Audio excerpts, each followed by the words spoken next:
বাংলাদেশ ও চীনের দ্বিপাক্ষিক সম্পর্ককে আরও উচ্চ শিখরে নিয়ে যাওয়ার প্রত্যয়ে এক ঐতিহাসিক শীর্ষ বৈঠকে মিলিত হয়েছিলেন চীনের প্রেসিডেন্ট শি জিনপিং এবং বাংলাদেশের প্রধানমন্ত্রী তারেক রহমান। শুক্রবার সকালে বেইজিংয়ের ঐতিহ্যবাহী গ্রেট হল অব দ্য পিপলে অত্যন্ত সৌহার্দ্যপূর্ণ পরিবেশে এই বৈঠক অনুষ্ঠিত হয়। বৈঠকে উভয় নেতা দ্বিপাক্ষিক সম্পর্ককে এক নতুন উচ্চতায় উন্নীত করে নতুন যুগে চীন বাংলাদেশের যৌথ ভাগ্যের অংশীদারিত্ব গড়ে তোলার যৌথ ঘোষণা দেন।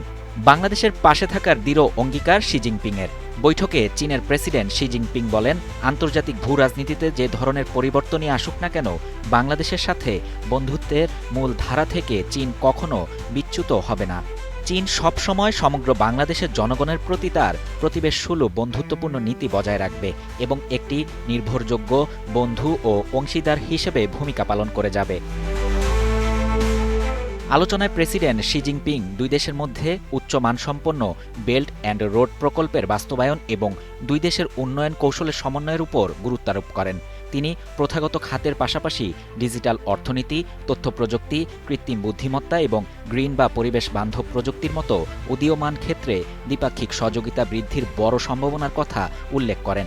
এছাড়াও চিকিৎসা, শিক্ষা, সংস্কৃতি এবং চীন মিয়ানমার বাংলাদেশ অর্থনৈতিক করিডর জোরদার করার মাধ্যমে আঞ্চলিক যোগাযোগ বৃদ্ধির কথা বলেন। জাতিসংঘ সহ বিভিন্ন বহুপাক্ষিক ফোরামে গ্লোবাল সাউথের যৌথ স্বার্থ ও অধিকার রক্ষায় দুই দেশের একসাথে কাজ করার আহ্বান জানান তিনি।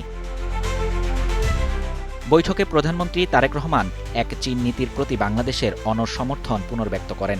প্রেসিডেন্ট শি জিনপিংয়ের বৈশ্বিক উন্নয়ন উদ্যোগ এবং মানবজাতির যৌথ ভাগ্যের অংশীদারিত্বের ধারণাকে বিশ্বশান্তির জন্য অত্যন্ত তাৎপর্যপূর্ণ বলে অভিহিত করে আন্তর্জাতিক পরিমণ্ডলে চীনের সাথে একযোগে কাজ করার প্রত্যয় ব্যক্ত করেন প্রধানমন্ত্রী।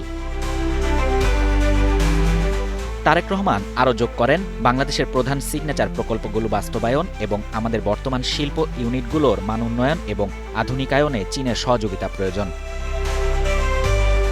শাহরিয়ার শাফাত, বাংলা নিউজ 24।